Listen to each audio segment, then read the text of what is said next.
Alright, tapos na ang ating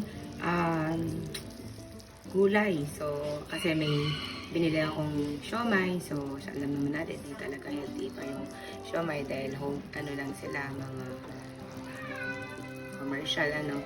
So, gumawa ako ng partner niya, itong gulay natin. So, again, may kasamang malunggay at yung mga gulay na kailangan ng ating mga anak.